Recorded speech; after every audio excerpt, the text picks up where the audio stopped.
Assalamualaikum warahmatullahi wabarakatuh. Shalom, Om Swastiastu, Namo Buddhaya, Salam Kebajikan.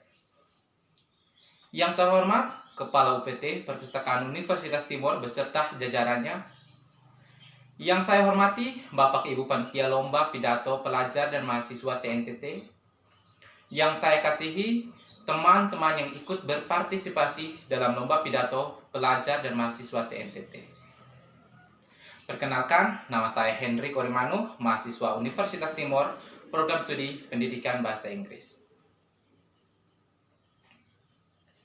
Pertama-tama, mari kita panjatkan puji dan syukur kepada Tuhan Yang Maha Kuasa, karena atas berkat rahmat dan anugerahnya, kita masih bisa menyelenggarakan dan berpartisipasi dalam lomba pidato ini.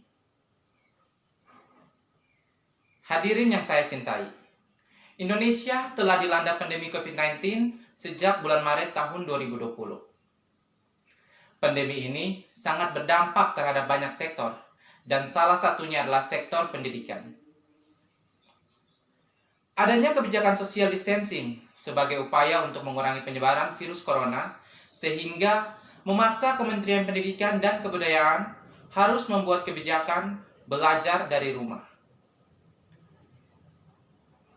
Persebaran virus corona yang begitu cepat di berbagai negara, termasuk Indonesia, mengharuskan kita untuk menerima kenyataan bahwa dunia sedang berubah.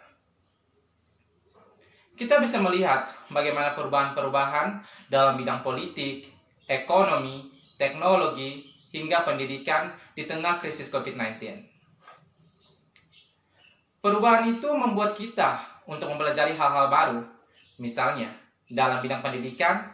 Literasi yang awalnya konservatif dan terbatas pada bacaan fisik saja, kini perlahan mulai berkembang ke arah digital. Sebelumnya, saya ingin bertanya, apakah kalian pernah mendengar istilah literasi digital? Ya, literasi digital merupakan pengetahuan serta kecakapan pengguna dalam memanfaatkan media digital, seperti alat komunikasi, jaringan internet, dan sebagainya. Dalam situasi pandemi seperti ini, ada banyak media online atau aplikasi yang bisa membantu aktivitas pembelajaran online, seperti Google Meet, Classroom, Zoom, WhatsApp, dan sebagainya. Untuk memanfaatkan aplikasi-aplikasi tersebut, maka kita memerlukan handphone atau laptop, serta memerlukan skill yang mumpuni. Namun, jika kita lihat pada kenyataan yang terjadi, bahwa masih ada pelajar dan mahasiswa di Indonesia, khususnya di Timur Tengah Utara, yang tidak memiliki handphone atau laptop. Lalu, ada yang sudah memiliki handphone atau laptop, tetapi tidak memiliki akses internet, listrik, dan skill yang mumpuni dalam menggunakan teknologi tersebut.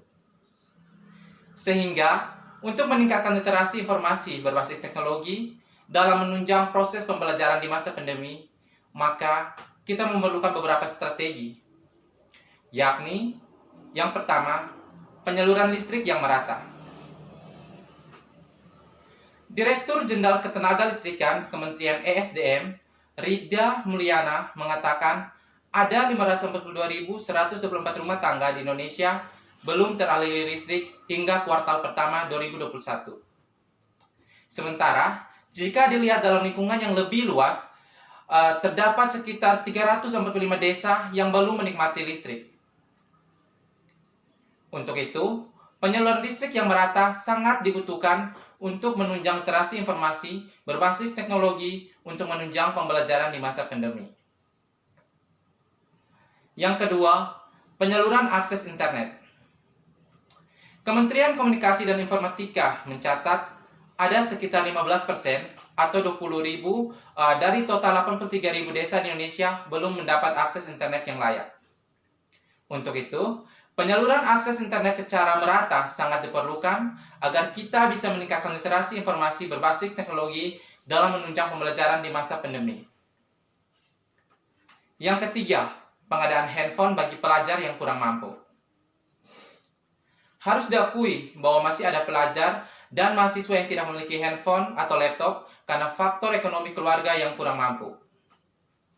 Sehingga pengadaan handphone sangatlah berguna untuk meningkatkan literasi informasi berbasis teknologi dalam menunjang proses belajar di masa pandemi. Yang keempat, memberi edukasi kepada mereka yang tidak bisa menggunakan teknologi. Walaupun kita hidup di abad ke-21, tetapi masih ada pelajar dan mahasiswa yang tidak bisa menggunakan laptop atau handphone untuk mengakses aplikasi pembelajaran.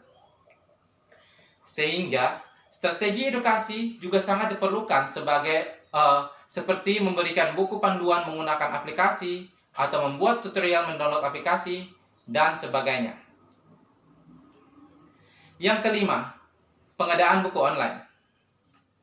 Pengadaan buku-buku online oleh Perpustakaan Indonesia juga sangat diperlukan agar para pelajar dan mahasiswa bisa mendapatkan bacaan yang berkualitas.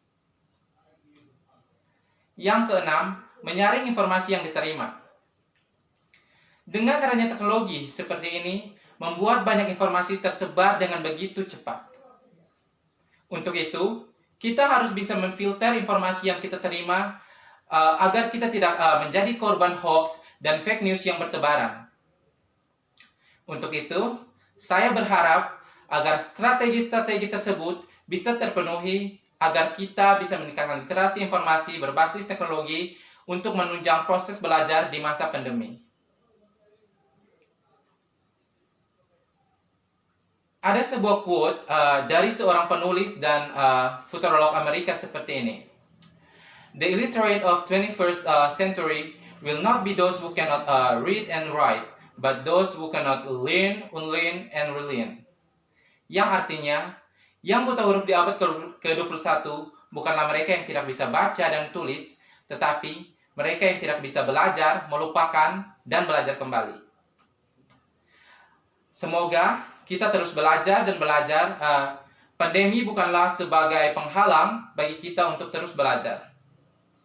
Akhir kata, saya mohon maaf bila ada kesalahan dan pengucapan kata yang tidak pantas dan menyinggung para hadirin sekalian. Sekian dan terima kasih.